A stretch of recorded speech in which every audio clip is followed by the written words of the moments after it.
If an inspector were to walk into your clinic tomorrow, do you have the most common paperwork in place that they're going to be asking for? Today, we're going to go over those documents in detail. So by the end of the video, you can be confident in the documents that you need to have in place should an inspector come into your clinic. So the reason I am sharing this information with you today is because I personally have worked with many clinics who have been open for years and don't have the most common paperwork in place. So I want to be very clear on what we're talking about today. We're talking about Texas medical spas and wellness clinics. However, this typically mirrors what other states have in place. If you want to learn about what your state requires, drop a comment below and we will cover that in another video. So we're going to talk about the first document that is the most important one to have in place, and it's your collaborating agreement with your physician. This is something that is required by Texas. It not only needs to be something that you have, but it needs to be physically printed and in your, wherever you keep your compliance, in your compliance manual, in a file cabinet next to your desk. You need to know where this is at all times so that if an inspector comes in, you can quickly pull this out should they ask for it. So some of the things that collaborating agreement is going to cover is the agreement of, the amount of payment that you're going to be making to your medical director monthly.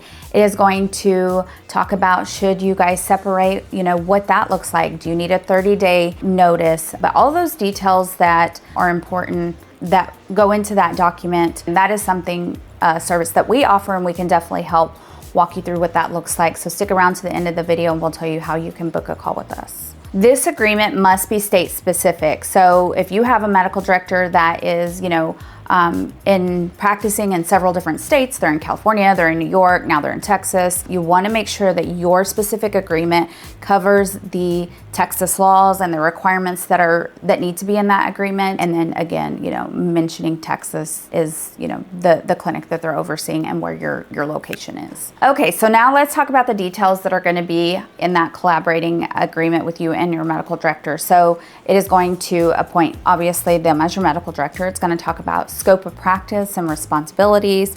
It's going to talk about delegation of services. It's going to outline good faith exams, the prescriptive authority, if there's any cosmetic laser oversight or anything like that, it's going to include that. But also your emergency response. If you have an emergency in your clinic, say somebody, starts having seizures as you're providing services for them, this specific contract is going to outline what do you do? What's your primary emergency method, your secondary, what's the expected response time?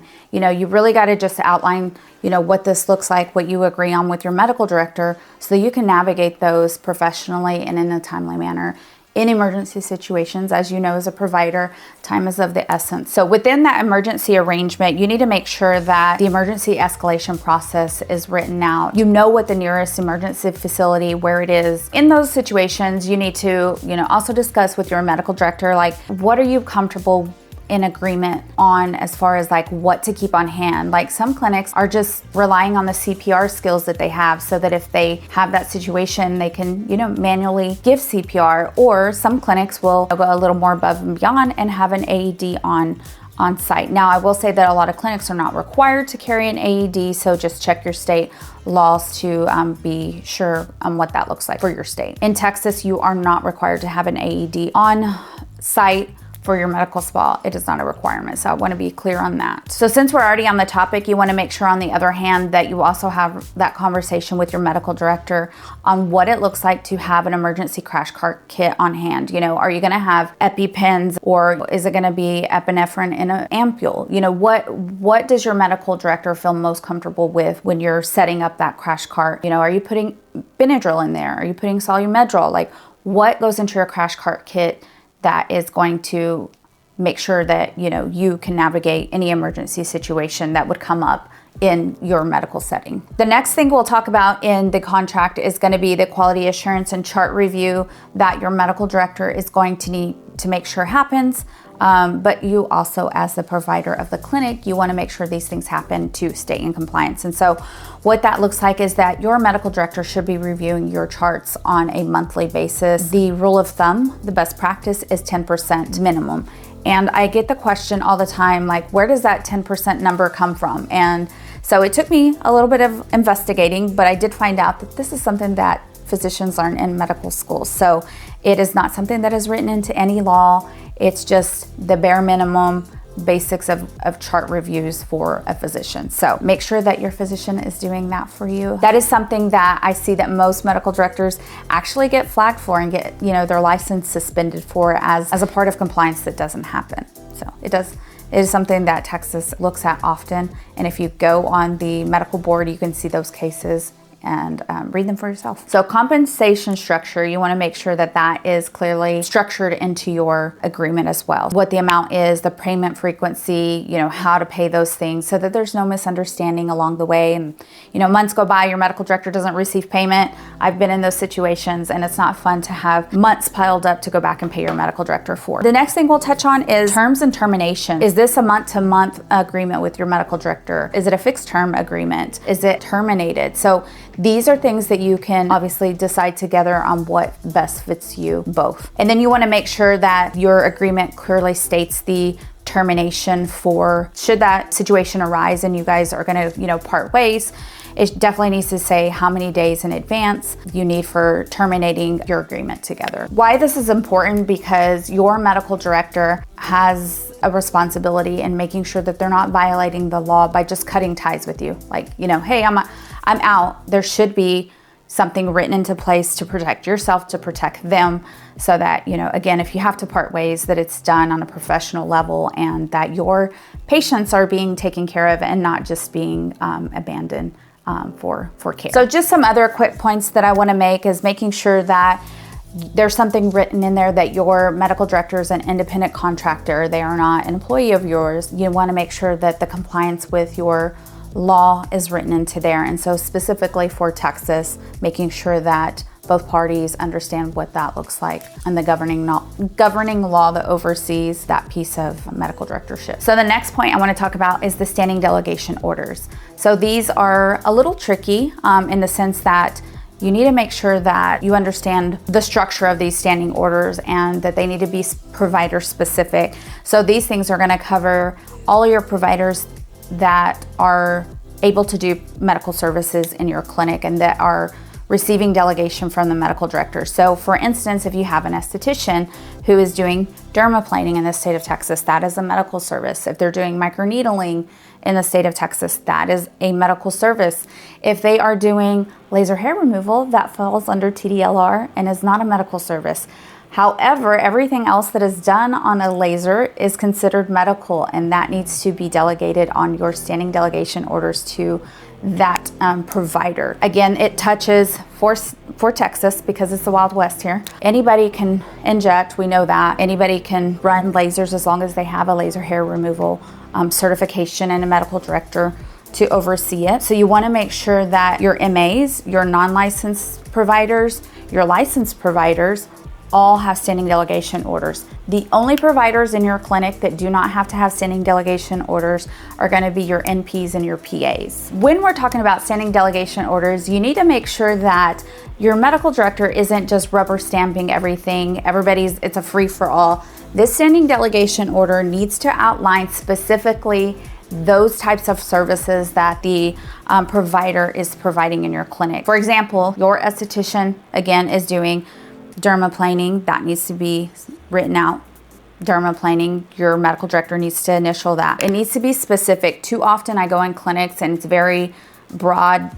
Anybody can go in there and write something really quickly and be like, oh, it was on there. Again, it needs to be written out, signed, initialed, and dated for what your medical director is allowing them to do. So in my experience in working with clinics, I've worked with many clinics here, both in office and virtually, and I run across a lot of the same problems of clinics having one standing delegation order for all of their providers. These need to be for each specific provider. Your esthetician should have one. If you have 3 estheticians, each esthetician should have one. If you have an RN, she should have one. If you have 3 RNs, each provider should have a standing delegation order.